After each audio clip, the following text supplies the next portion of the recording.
Now, Honorable Leader of the Opposition.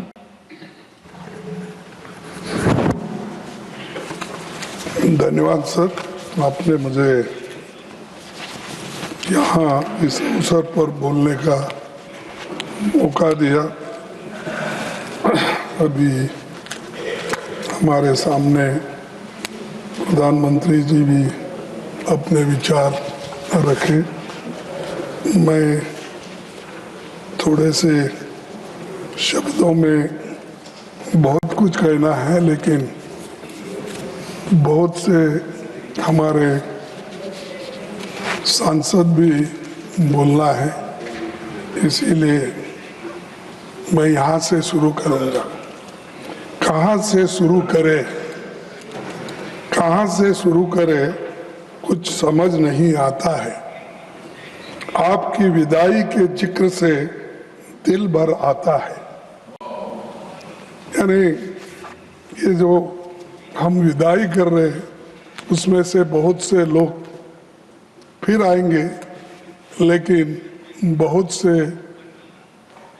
हमारे members फिर यहाँ पर नहीं आ सकते किसी वजह से। सभापति जी, मैं आज राज्यसभा में कार्यकाल पूरा करे साथियों की विदाई के अवसर पर चंद बातें रखना चाहता हूँ। रिटायर होने वाले कोई साथी दोबारा इस सदन में आएंगे, कुछ ऐसे भी हैं जिनको शायद अवसर न मिले। सभी जानते हैं कि राज्यसभा एक परमानेंट और कंटिन्यूअस हाउस है, जिसका जिक्र प्राइम मिनिस्टर ने भी किया और आपने भी अपने स्पीच में किया।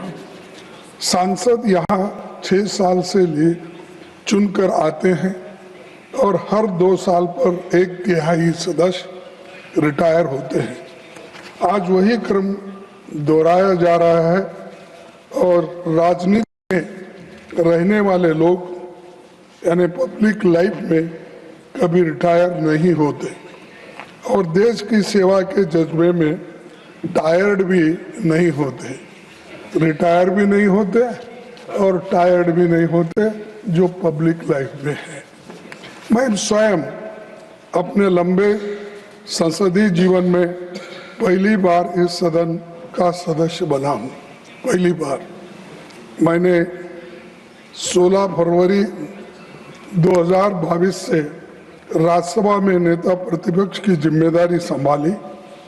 जल्दी ही इस सदन से मेरा पहला कार्यकाल पूरा होने जा रहा है, लेकिन राज्यसभा में विद्वान सांसद साथियों के साथ मैंने जो अनुभव हासिल किया है वो सबसे अलग और सबसे महत्वपूर्ण है।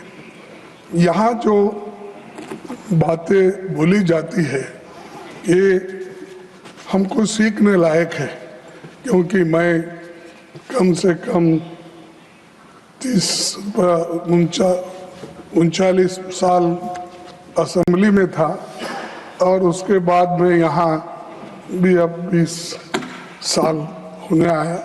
मोर और लेस मेरा 54-55 साल चल रहा है और इसमें कोई घटोती नहीं हुई। तो हम कोशिश करें कि यहाँ सीखने की कोशिश करते हैं और मैंने ये अनुभव हासिल किया।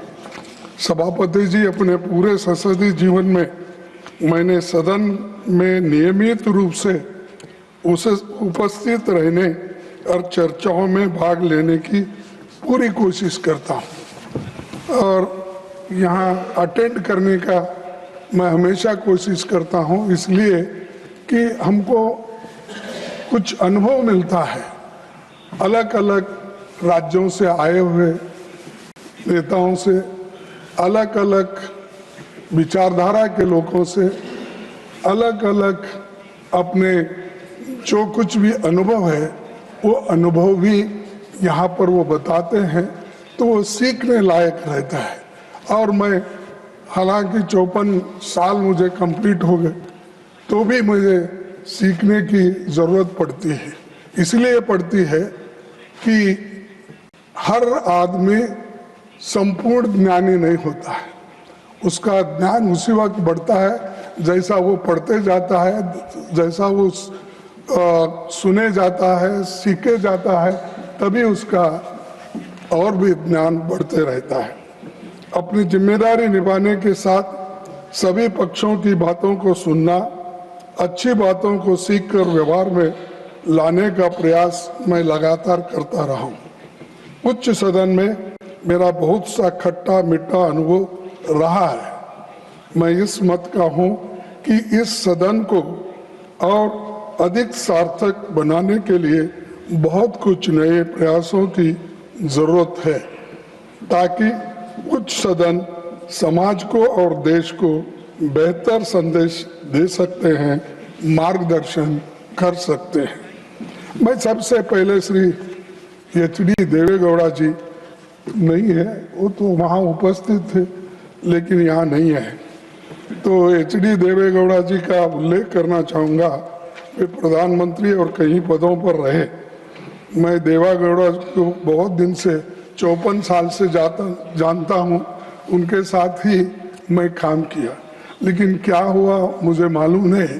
वो तो प्रेम हमारे साथ किए, मोहब्बत हमारे साथ, शादी मोदी साहब के साथ की। ये रिसेंटली हुआ, तो आप ऐसा माने मुझे मालूम नहीं है। सर शरद पवार जी एक राष्ट्रीय नेता है, उनके साथ भी हमारा दशकों का जुड़ाव रहा है। मुझे खुशी है कि वे दोबारा इस सदन का मार्गदर्शन करेंगे। संसदीय मामलों के गहन जानकार हमारे डीएमके के साथी तिरुचिवा जी अगले 6 साल सदन की कार्रवाई में फिर भाग लेंगे और उन्होंने बहुत कुछ अपनी बातों को रखा। रामदास अथवाले साहब, जिनका जिक्र हमारे प्रधानमंत्री जी ने किया, वो अपने कविता के रूप में ही हमेशा मोदी जी का गुणगान गाते हैं। हमेशा आपको छोड़ के दूसरा कविता ही उनको नहीं आती। जो कविता उन्होंने लिखती है वो सिर्फ आपके बारे में लिखती है। लेकिन मैं समझता हूँ ये 6 साल अब तो पूरा मिला है उनको, आगे तो जरा कम करेंगे ऐसा मैं सोचता हूँ।